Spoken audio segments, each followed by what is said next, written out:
So he says to her, this is in June, please stop speaking on me and my family. You playing victim. Sarah's playing victim. Okay. But you go and keep speaking on me and my family and keep speaking on me and my family in danger. You have nothing to do with me and my family. It seems as if you're hunting us down to keep putting me and my family in jeopardy. Stop now while you are having drinks with Jeff. Stop harassing us. That's my last time warning you. See, she said, what the crap are you even talking about? LOL. The last thing I talked about was reporting the indictment was coming this week, which is my job. And I have not gone out with Jeff or had any drinks with him. You have lost your freaking mind. Warn me all you want. What are you going to do? Keep threatening me and see what happens. Okay. Listen, Drew, you don't want to mess with a pregnant woman. Leave her alone. It's one thing to defend your child. I get that. I'm a parent, so I definitely understand. But it's a whole other thing when you try to turn another parent's grief, when you try to weaponize that. That's a whole nother thing. What's up, everybody? I'm Quisha King Benton. Welcome to the Quisha King Show.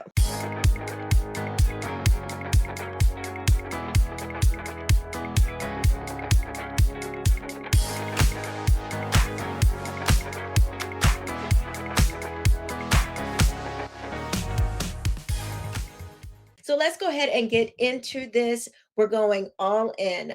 Now, I got these text messages from AG Tactical. I will put a link to his video in the description box. And I wanted to honor your request. I saw you guys asking me to cover this. So I wanted to cover the actual messages.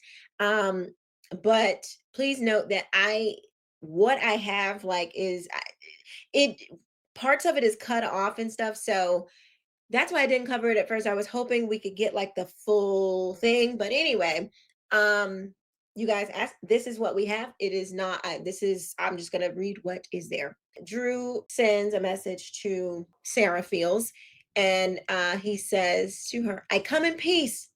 Can you please start sharing the truth and be honest about things? Your investigations are making my family unsafe. We're not monsters. We're not the monsters you're portraying us to be. I haven't spoken up because some people have hidden agendas. As a Christian, I hope you understand. There are events I've kept quiet about that would surprise you. Please consider posting accurate information once the facts are corrected. Be blessed. BLESS, not BLESSED. Anyway, so it doesn't appear that she responds. And then he says again, can you leave me and my family alone? She doesn't respond. May 4th, can you please stop attacking my family with lies? We have, it says, you're here yammering about accountability. Do you even comprehend what that term means? I've noticed a ton of your followers bawling that he needs to be held accountable. Newsflash, my son did take accountability. He straight up owned up to it. But people like to twist his words, take things out of context, and start spouting ignorant ish, claiming he's been being cocky or something. It's evident who you truly are, because why the hell are you so obsessed with people who supposedly like the facts? We've remained silent, only responding to the BS lies being spread, but this perfectly showcases your character.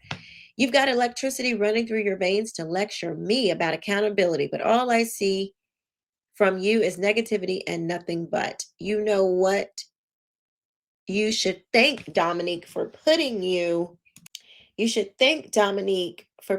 on the map. You amassed 6K followers solely because of us. Wow, they are watching, okay? Yet you didn't even bother watching the video. The level of delusion is frightening. You're a reporter going after us with such ambition, such fervor. But what about others? You're not even bothering to investigate who threatened us. I know y'all want to be famous. Godspeed, but I genuinely hope it happens. But keep this in mind. What God gives, he can damn well take away. You've been utilized, but you're too blind to see it. Still, I care. That's the very reason I'm messaging you. You don't need this stress, especially now, what, with being pregnant and all. Boy, look, see, this is a conversation for two men, in my opinion. He needs to be talking to Sarah's husband because, like, I wouldn't even talk to him anymore, Sarah, if I were you. He need to be talking. He's to me, he's already going too far. Too far. He should not even be messaging her. She's pregnant. She's a reporter. She's just going to like, she's not doing anything that reporters don't do. He's just mad because she's actually doing it and putting out stuff that doesn't make Karmelo look good, but she's just reporting facts. She's not making it up. She's got receipt. I mean, what does he want from her? He also says, Sarah, please. So this is May 31st. Sarah, please stop. You the one creating a race war with these attacks. Stop. You pregnant right now and don't need to be worrying about stress. I keep receiving all these things about your not past, and I'm trying to get people to stop. But your lies keep them going. So she didn't answer. He says, no answer. If everything is a lie, this is all caps, as you can see. If everything is a lie, why are you worried about everyone who telling the truth? Again, she didn't. He it says he bumped his message. So he copied and pasted his message again. Sarah, please stop. You the one creating a race where war with these attacks. Stop. And then he puts war. So he sends her a screenshot. It says manhunt for father accused of killing girls. He says, where's your report on this? He killed 3 young girls and still on the run. See how one-sided you show yourself? You're only making a name after attacking me and my family and Mr. Alexander. But you can abandon your kids and get probation. Crazy world we live in.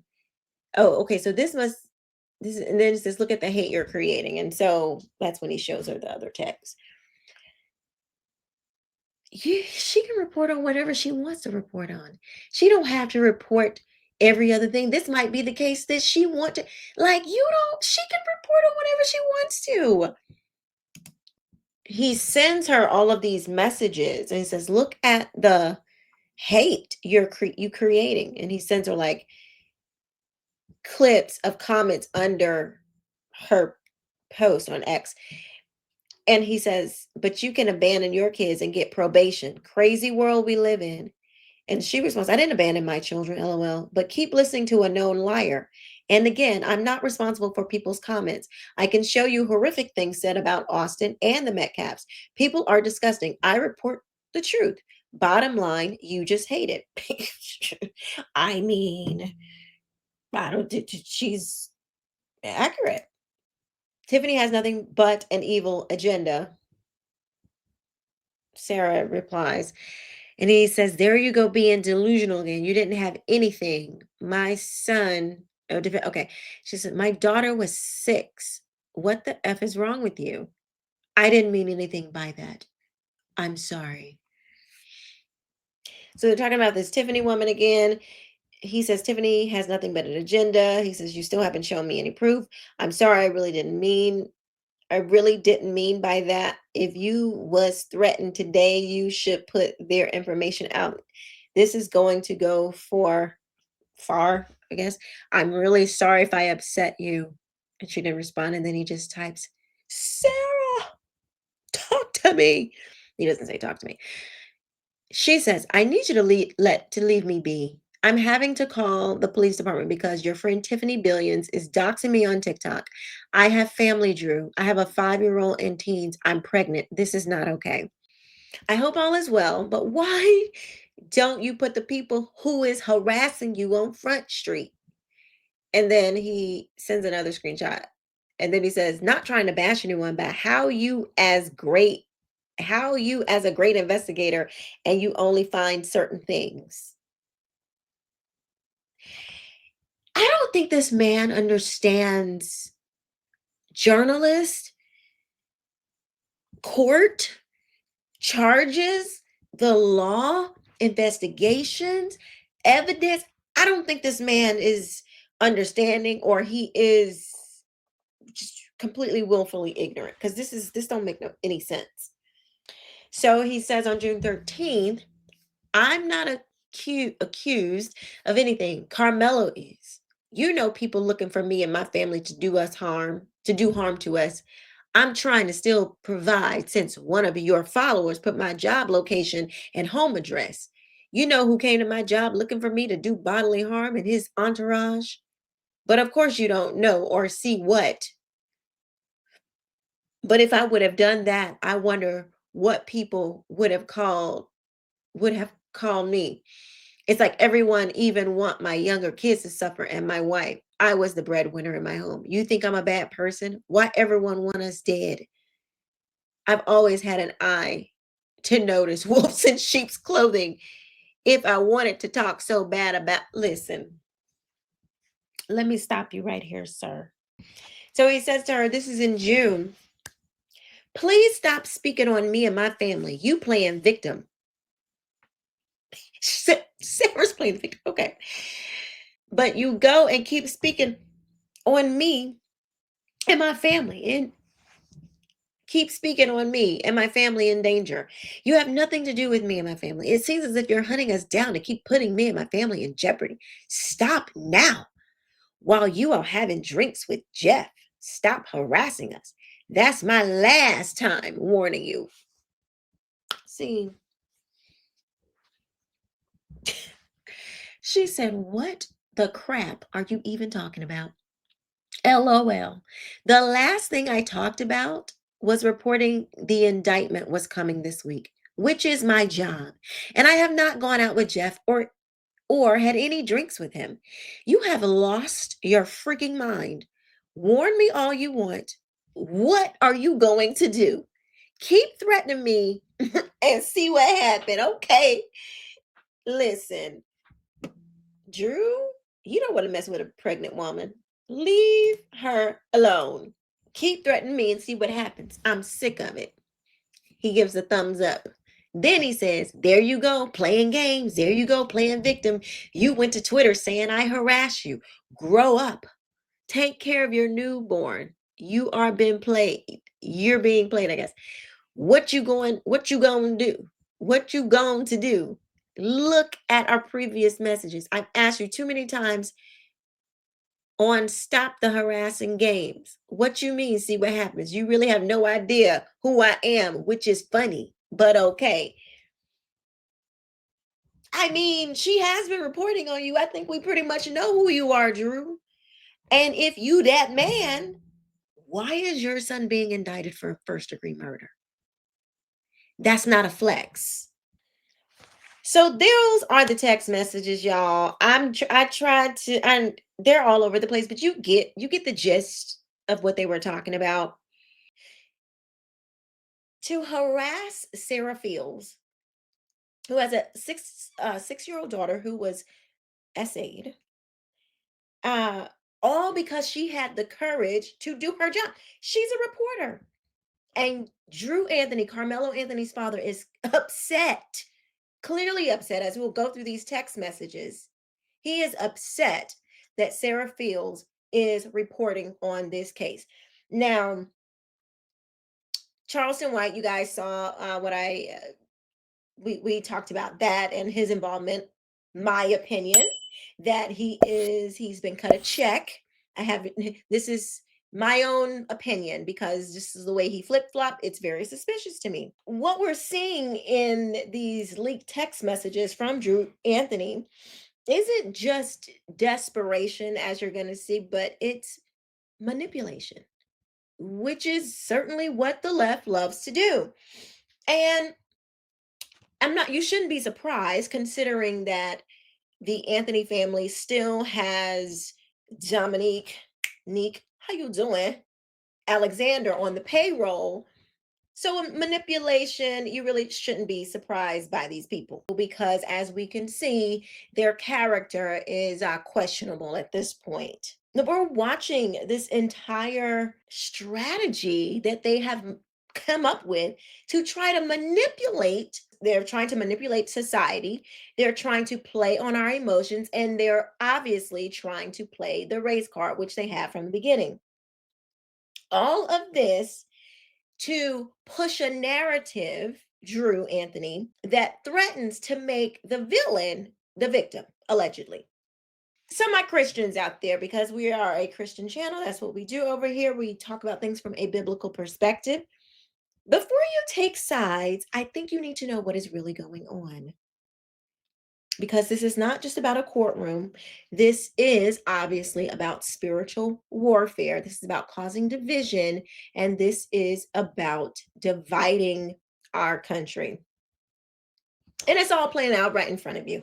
So to be clear, Charleston and maybe Karmelo, Drew Anthony, maybe they don't understand, but Charleston White, he goes on, oh, she's she's a committee chairwoman, in her district. So she's pulling the strings, with what? FOIAs?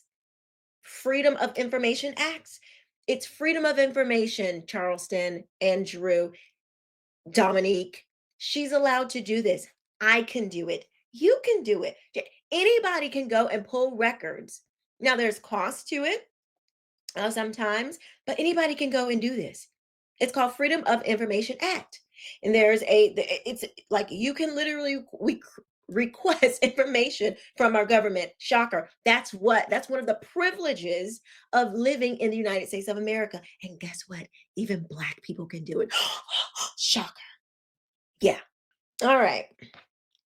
Let's talk about this shifting narrative and why they want to shift the narrative. Now, you heard in Megyn Kelly when she had these attorneys on that there's a thing called jury nullification. So, what the judge will do is they're going to, or how our system works, you're going to be judged by a jury of your peers. So, they're going to, from the county that the crime happened in, they're going to pick people to be on the jury. The more division you can cause, the more you kind of threaten the jury to go your way, especially how the left does. People could literally hear chants and stuff outside from different cases, and it makes the jury fearful. The left knows this. Dominique, the defense knows this. So what they're trying to do is shift this narrative to focus on the race. And it was white supremacy. Oh my God, Black people still cannot just get a fair shot in this country. The full description by Officer Taylor Wetzel was as follows.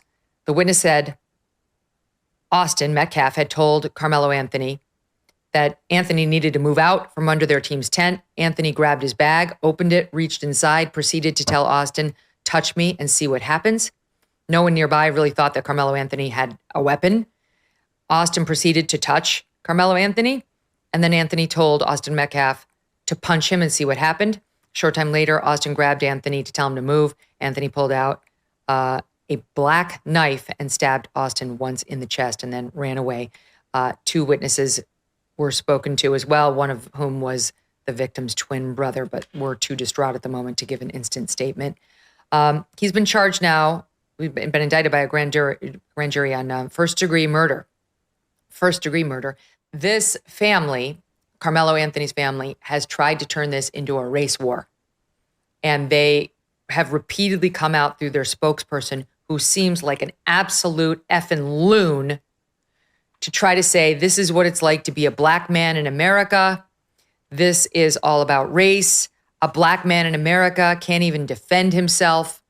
And that seems to be the real defense as far as I see it, because I'm not sure how he's going to claim self-defense based on Austin Metcalf placing hands on him. Your thoughts?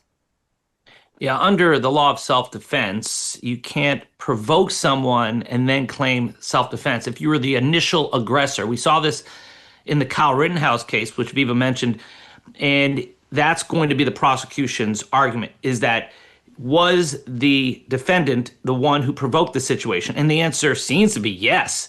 So you can't just provoke someone, threaten someone, and when the person touches you, that gives you the right to say, self-defense, I kill you. So I think that will fail, and I think you've hit upon something. Prosecutors have their greatest fear, and that's jury nullification. It's not supposed to happen, but that's when the jury just ignores the law and just goes with their gut or sympathy for the defendant. And perhaps that's what they're going for here, to try to create a racial divide, hoping to get jurors who will be sympathetic to their arguments because they perhaps realize that their self-defense argument is failing. And now they've pulled in Charleston White, who publicly claimed that it wasn't even a knife. It was some kind of like Boy Scout, a little Swiss Army knife, a little teeny tiny thing that was so small you couldn't even see it. But Karmelo threw the knife when he ran away after he stabbed Austin. And here's the thing I want you guys to think about, especially when you're like, okay, so Charleston White said that he had talked to Drew Anthony's father and asked him directly, did your son bring a knife to school? And he implies, like, I'm looking this man, this grown man in his eye, and he wouldn't lie to me. So I want you to think. He says that he didn't bring the knife to school. But even if he did, it was just this little small knife. And the reason why we know he didn't bring the knife to school is because he wasn't charged with bringing said knife. Now, that doesn't mean, because he's being charged with first-degree murder, that doesn't mean that, the grand jury didn't see a knife. Clearly, Karmelo Anthony stabbed this boy. He says he stabbed him, and it was a big enough knife to puncture through for him to be stabbed, fatally stabbed in the heart. So you have to ask yourself, if he reached in his bag, if he comes over to the tent with his bag, there's been no reporting of anybody messing with the bag. He reaches in the bag, according to reports, after twice saying, hit me, see what happened, touch me, see what happened, punch me, whatever. And then he reaches his hand out of the bag and stabs him. Now, they say Karmelo drove to school. Then they say Karmelo took the bus to this track event. So what, did he get the knife from someone else? Did he get the knife from somebody else? I mean, that's a possibility. But still, it was in Karmelo's bag, and he knew he had the knife. So if he didn't bring it with him to the school, then onto the bus, then to the track field, when did this knife magically get into his bag? When did this object magically get into his bag that everyone says was a knife? Not a Swiss Army knife. That's not in the police report. Anyway. Right there, boys and girls. Stop right there. They had me to believe, based on Sarah and all my Republican friends and the white media, and even some black people, they had me to believe that Karmelo Anthony woke up that morning and took a knife to school with the intention on defending himself from a bully. If that was the case, he's dead wrong, and that's what I believe. So I was adamant about, no, he took a knife to school. That's premeditated. You cannot be in fear and in danger and not tell nobody and take a weapon with the anticipation of hurting. You can't do that. You surely can't do it to the school. And I'm going to tell you one of the reasons how you can prove he didn't bring a knife to school. They didn't charge him with a weapon. They would have stacked those charges on him had he brought the knife to school. And the police did not charge him with having a weapon on school grounds, which is a federal law and a state law. They would stack that on top of the murder rather than enhancing the charges.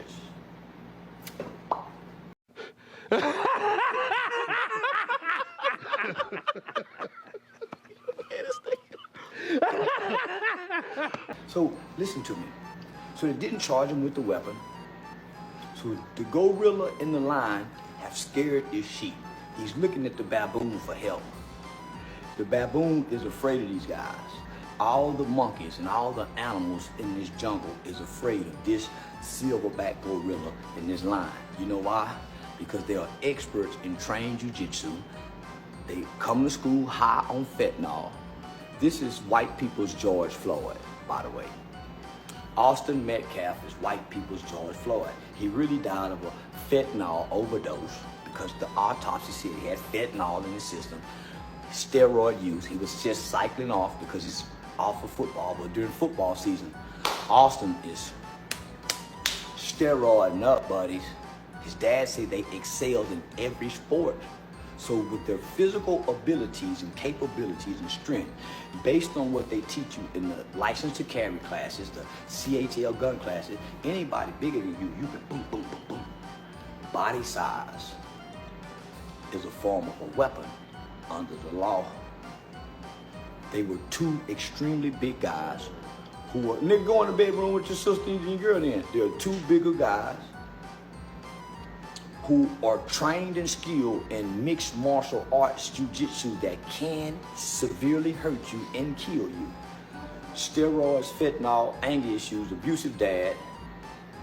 You bring that trauma to school with you, you take it out on the football field, but you have a reputation of bullying people from, I think, about the 4th grade, these Austin twin brothers. So you can't just fight one, you have to fight two. Let's be honest though, whether it was a Swiss Army knife, a steak knife, a blade was used to kill a boy on school grounds by Karmelo Anthony, admitted by Karmelo Anthony. Those facts do not change. You know, we all see the whole race narrative that is trying to be drummed up here. And I pray that you don't fall for it, especially Christians, because we are supposed to be above that. We're not supposed to be seeing life through race. We're supposed to be seeing life through Christ. But we know this tactic works because our culture has been trained to react emotionally and reject facts and not look at things objectively. We have been trained to look at things through race. We immediately think that if a Black person does something to a white person, oh, the white person is somehow we will make them be the oppressor because you were always the oppressor and the Black person is always oppressed. So we must be better than that. We cannot, as believers, we cannot look through that lens. We have to look through the lens of objectivity and facts and just calling a thing a thing. We can't say that we love truth, but then when some questionable material comes before us, we act like we don't understand how to, discern and just look at facts. Obviously we're still waiting for a conviction or this trial to happen, but let's be serious. Drew Anthony, Carmelo's father, he says he's a Christian, but let's listen to how he talks to Sarah.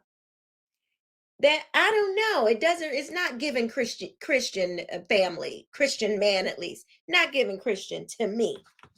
You let me know what you all think. Your wife, though, said in that meeting, in the news, in the press conference that y'all did, she spilled the tea about your job. She said that you had to leave your job because of your you couldn't handle it emotionally. You mean to tell me you couldn't work out anything with your job that could still have you working? It really sounded like you left your job way before any of this got crazy, basically because I don't know, it sounded to me like y'all was just about to live it up off this cat. That's my opinion, but your wife kind of spilled the tea on that, sir. And then there was this Tiffany Billions woman who she's another criminal that they've brought on, this Christian family. They just keep hiring these criminals that have these terrible because here's the thing, a lot of the commies, a lot of Marxists, they get them from troubled, they tend to target people with troubled pasts. You can't say that you love truth but then excuse lies because they come from someone who looks like you, votes like you, or shares your background. If we are the image bearers of Christ, then we must reflect his justice. It's not about our justice, it's his righteousness, even when it's uncomfortable. Proverbs 17:15 says, he who justifies the wicked and he who condemns the righteous are both alike an abomination to the Lord. So ask yourself this: are you justifying the wicked because the truth is just too much? It's too inconvenient? Or are you willing to call out sin no matter where it comes from? What Drew Anthony is doing is not Christian, okay? So I don't want anybody to see these messages and he says he's Christian, that this is how it works. It doesn't. This is damage control, a narrative being creative wrapped in deflection. He's trying to point you somewhere else. And they bring on these people, the Charleston Whites and the Dominiques, to build a smokescreen using money, race, media, and distraction so you will not see the truth. But we don't play that game here, not on this channel. So what do? We pray for justice, real justice, not based on color, not based on political parties, not based on the background, not based on culture. We pray for flat-footed, let justice be done. God's will be done. He's the ultimate and the perfect just giver, lawmaker. So that's what we will be doing over here while we continue to tell you the truth, as hard as it may be from time to time. Well, those are my thoughts about this update. What do you think about what I think? Let me know in the comments section below. I look forward to hearing what you have to say. I will see you next time. Bye-bye.